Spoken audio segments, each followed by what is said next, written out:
भारत और पाकिस्तान के बीच में जिस तरह से टेंशन बनी हुई है, बढ़ते हुए तनाव को देखते हुए देश भर में युद्ध सायरन की तैयारी की जा रही है।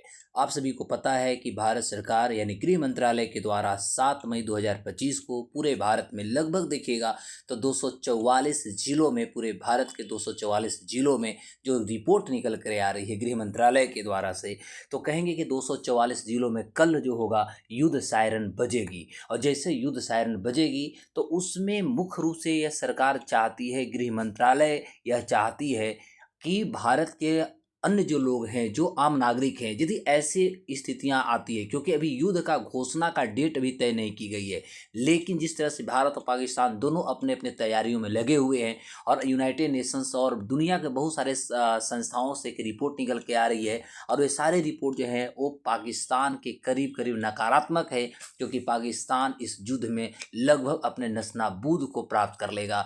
और कह सकते हैं अंतर्राष्ट्रीय जो भौगोलिक क्षेत्र है, भौगोलिक जो दुनिया है, पृथ्वी जो है, इससे उनको नामो निशान खत्म हो जाएगा। तो गृह मंत्रालय ने सभी राज्यों को आदेश जारी किया है कि वो मॉक ड्रिल के जरिए आम जनता को जो युद्ध सायरन होती है इसकी पहचान और आपातकालीन प्रक्रिया की जो जानकारी होती है वो दो। इस तरह से तैयारी न सिर्फ युद्ध के संभावित हालात में जान बचाना होगा, बल्कि लोगों को घबराहट से भी हमें कम करना होगा, रोकना होगा। तो आपको मैं बता दूं कि हमारा जो है युद्ध सायरन जो कल भारत में बजेगा, एक तरह से कह सकते हैं कि ऐसी स्थितियां होगी, क्योंकि आज न कल युद्ध तो होना तय है, तो कन्फर्म है, क्योंकि प्रधानमंत्री, गृह मंत्री, रक्षा मंत्री सभी बार बार एक ही चीज़ बोल रहे हैं कि हम छोड़ेंगे नहीं, मिट्टी में मिला देंगे, यानी युद्ध होना तय है। तो ऐसे परिस्थिति में पाकिस्तान भी नहीं रुकेगा, वो भी कम से कम ठीक है 2 से 3 दिन तो युद्ध कर पाएगा, जो उसके पास साजो सम्मान है। तो ऐसे परिस्थिति में स्थितियां बिगड़ाल हो। साथ ही साथ आपको मैं बता दूं कि कल जो होगा, जैसा कि बिहार की यदि मैं बात करूं, एक बार पहले बिहार की ही बात किया जाए, तो बिहार की यदि हम बात करें तो बिहार के लगभग 5 जो जिला होगा, बिहार के 5 जिला में कल आपका मॉक ड्रिल किया जाएगा, अर्थात कह सकते हैं सायरन बजेगी। और बिहार में देखिएगा तो बिहार का पटना रहेगा, बरौनी, कटिहार, पूर्णिया और बेगूसराय में ये मॉक ड्रिल किए जाएंगे। इसमें बेगूसराय जो होगा, बेगूसराय के 3 श्रेणी में रखा गया, यानी 3rd कैटेगरी में रखा गया है, जबकि और जो शहर हो गए 4 वो सारे कैटेगरी 2nd में रहेंगे। तो मॉक ड्रिल में युद्ध जैसे असल जो हालात, जैसे दृश्य वहाँ पेश किए जाएंगे। मसलन आप कह सकते हैं कि हवाई हमले के सायरन भी बजेंगे, शहरी बिजली जो होगी उसको बंद कर दी जाएगी, आम लोग शरण लेने के लिए अभ्यास करेंगे और आपातकालीन सेवाएं तुरंत उनको हरकत में आ जाएगी। 7 मई को होने वाला जो इस राष्ट्रीय स्तर पर जो हमारा रिहर्सल होगा, इसके लिए गृह मंत्रालय ने 2 मई 2025 के ही भारत के सभी राज्यों केंद्र शासित प्रदेशों को निर्देश जारी किया था। और यह अभ्यास जो होगा सिविल डिफेंस रूल्स 1968 का होगा। ये भी याद रखेंगे, यदि आपसे पूछ दिया जाए कंपटीशन में तो याद रखेंगे सिविल डिफेंस रूल्स हमारे यहाँ, सिविल डिफेंस हमारे यहाँ एक कानून है। तो सिविल डिफेंस हमारे रूल जो है, यह रूल हमारे यहाँ 1968 का, 1968 का है। और इस अधिनियम के तहत कह सकते हैं कि यह घटना का अंजाम दिया जाएगा। इस मॉक ड्रिल में स्थानीय प्रशासन काम करेगी, सिविल जो डिफेंस वार्डन है, होम गार्ड्स हैं, एनसीसी यानी national cadet corps, national service scheme जिसको आप एनएसएस कहते हैं, नेहरू युवा केंद्र संगठन और स्कूल कॉलेज के छात्र भी इसमें हिस्सा लेंगे। संवेदनशील इलाकों संस्थानों में सायरन का परीक्षण किया जाएगा, ताकि आम लोगों को हमले की स्थिति में कैसे सतर्क किया जा सके। स्कूलों, दफ्तरों और सामुदायिक केंद्रों में वर्कशॉप आयोजित किए जाएंगे, जिनमें लोगों को गिरकर छिपने, नज़दीकी शरण स्थलों का पता लगाने, प्राथमिक उपचार और मानसिक स्थिति को कैसे संभाला जा सकता है, इसको लेकर सिखाया जाएगा। इसके अलावा अचानक बिजली बंद कर दी जाएगी, जिसको आप उस स्थिति में जो होगा जब बिजली बंद कर दी जाएगी, ताकि रात के समय हवाई हमले की स्थिति में आप दुश्मन से कैसे उसके नज़रों से छुप सकते हैं। तो यह तकनीक आखिरी बार देखिएगा तो जब 1971 में जब भारत पाकिस्तान का युद्ध हुआ था, इंदिरा गांधी देश के प्रधानमंत्री थे और बांग्लादेश मुक्ति युद्ध के समय इसका इस्तेमाल की गई थी। सामरिक इमारतों जैसे मिलिट्री जो बेस होता है, संचार टावर होते हैं, पावर प्लांट होते हैं, सभी को छिपाने के लिए नकाब पेशी की जाती है, ताकि सैटेलाइट या हवाई निगरानी से बचा जा सके। हाई रिस्क इलाके में आप देखिएगा तो लोगों को सुरक्षित क्षेत्रों में ले जाने का अभ्यास किया जाएगा, इससे वास्तविक स्थिति आने वाली रुकावट होगी। अब आपको मैं बता दूं कि ये जो हमारे बिहार के 5, जैसा कि मैंने बताया कि बिहार के 5 जिला में हमारा मॉक ड्रिल किया जाएगा, ध्यान देंगे। तो बिहार की यदि बात करें, पहले बिहार की बात को, फिर इसके बारे में और सारी चीज़ों को हम गहराई से बताऊंगा कि आखिर ये है क्या, कैसे कैसे घटना घटती है। तो जैसा कि पटना के डीएम चंद्रशेखर ने के द्वारा जो अभी अधिसूचना जारी की गई है, उन्होंने कहा है कि 7 मई को शाम 7 बजे से 7:10 तक आपके पूरा का पूरा कल शाम के बिजली कटी रहेगी और इसको हम लोग ब्लैक आउट कहते हैं। तो ब्लैक आउट करके वहाँ पर मॉक ड्रिल किया जाएगा। ब्लैक आउट जो होता है इसमें एक किया जाता है कि घर का एक भी रोशनी जो होता है ना, रोशनी को बाहर नहीं जाए हम रोकते हैं। मोटे मोटे कपड़ों से हम अपने जो हमारा खिड़की होता है, दीवार होता है, रोशनदानी होती है, इसको हम कवर करते हैं जिससे कि घर के बाहर रोशनी नहीं जाए, जो कि बाहर कंप्लीट अंधेरा हो, जिससे कि दुश्मन यदि भारत पे अटैक यानी हमारे क्षेत्र पे अटैक करता है, हवाई यात्रा हवाई क्षेत्र में यदि एंट्री मारता है, तो उसको किसी भी प्रकार का लाइटिंग के माध्यम से उसको पता न चल सके कि हम कौन से क्षेत्रों में हैं, जिससे कि भारत यानी हमारी जो सेना होगी उसको आराम से टारगेट किया जा सके या टारगेट करेगा। तो इसी को हम लोग जो होता है इसे हम लोग ब्लैक आउट कहते हैं। तो ब्लैक आउट मॉक ड्रिल भी किए जाएंगे। अगर किसी के घर में आपातकालीन स्थिति है तो लाइट जलाएं, लेकिन खिड़कियों पर मोटा कपड़ा का लगाना जरूरी है। शाम 6:58 में सायरन आपको बजेगा कल पटना में, ध्यान देंगे। यदि खास तौर पे पटना वासी जो है, पटना वाले ध्यान देंगे, कल पटना में जो होगा वो आपको लगभग 6:58 पे आपका पटना में जो होगा सायरन बज जाएगा, ठीक है।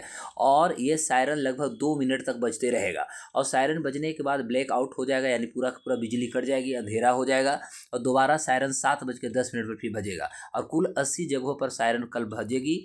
पूरे पटना की मैं बात कर रहा हूँ। तो सड़क पर गाड़ियों को भी इस दौरान कहीं ना कहीं रुकेगी, लाइट ऑफ करना होगा, केवल एम्बुलेंस की ही कल छूट दिया जाएगा।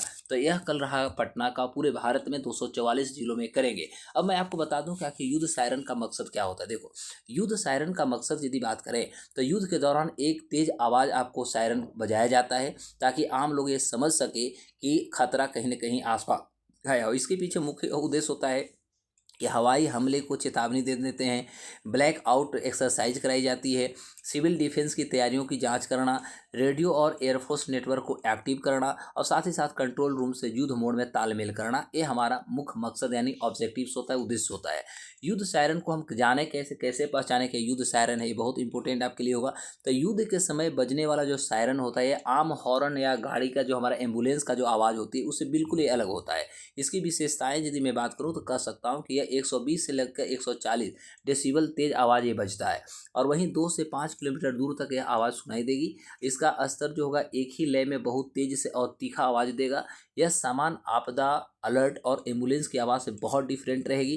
तो इसका उद्देश्य होता है लोगों को तत्काल सतर्क करना, लोगों को तत्काल जागरूक करना, लोग तत्काल अपने सुरक्षा को लेकर के जितना जल्द हो सके तैयार हो सके। अब होता है कि यदि ये सायरन बजता है तो अगर युद्ध सायरन बजता तो क्या आपको करना चाहिए। देखिए, अगर युद्ध सायरन बजे तो आप सबसे पहले घबराए नहीं, ठीक है, बल्कि सतर्क और समझदारी के साथ आपको काम लेनी है। उस समय आपको समझदारी की जरूरत पड़ेगी। गृह मंत्रालय के दिशा निर्देश के अनुसार यदि बात करें तो सायरन सुनते ही तुरंत खुले स्थानों से हटकर आप किसी सुरक्षित स्थान की ओर भागिए यानी जाइए और संभव हो तो 5 से 10 मिनट के भीतर सुरक्षित लोकेशन पर आप पहुंचने की कोशिश कीजिए। इस दौरान किसी भी तरह की यदि अफवाह पर आपको ध्यान नहीं देना है, उन्हें अफवाह को पर ध्यान देना है, नहीं फैलाना है। टीवी और रेडियो पर आने वाले जो सरकारी निर्देश होते हैं उसी को आप ध्यान दीजिए और उसी को सुनिए और फॉलो कीजिए, क्योंकि यह जानकारी आपको आगे की कार्रवाई में मदद करेगी।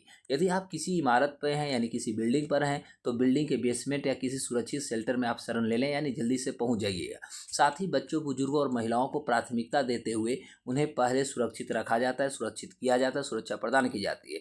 युद्ध या हवाई हमले की स्थिति में सार्वजनिक परिवहन बंद हो सकता है, इसलिए ज़रूरत न हो तो आप स्वयं वाहन चलाने से खुद को बचिए और धैर्य बनाए रखें। ऐसी परिस्थिति में शांति और जागरूकता ही सबसे बड़ा आपका बचाव का एक कारण हो सकता है, बचाव का एक पहल हो सकता है। अब होता है कि आखिर युद्ध सायरन की जरूरी क्यों, इसकी जानकारी लेना क्यों जरूरी है। तो देखिए, कई बार जब कोई आपात स्थिति आती है तो लोग समझ नहीं पाते हैं और सायरन इसलिए बज रहा है।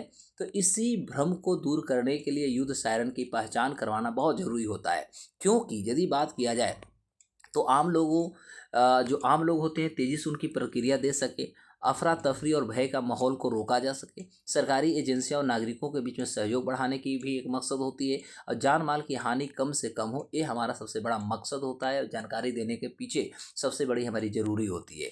और मॉक ड्रिल में क्या क्या होता है ये चीज़ों को आपको जानना होगा। तो सरल शब्दों में यदि हम कहें तो एक तरह की ए वार्म अप एक्सरसाइज होता है। मानो कोई हमला हुआ है और हमें तुरंत अपने आप को रिएक्ट करना है, मतलब खुद को हमें कह सकते हैं सतर्क होना है। तो एयर रेड सायरन बजेंगे ताकि देखा जा सके कि लोग कैसे रिएक्ट करते हैं जब आपको एयर सायरन बजेगा। तो वहीं भारतीय वायुसेना के साथ रेडियो हॉटलाइन से संपर्क का अभ्यास भी होता है। कंट्रोल रूम और बैकअप जो होते हैं, जिसको आप शैडो कंट्रोल रूम कहते हैं, इसकी भी तैयारी यहाँ पर पूर्ण रूप से कर दी जाती है। छात्रों और आम लोगों को बताया जाता है कि अगर हमला हो जाए तो आपको क्या करना चाहिए।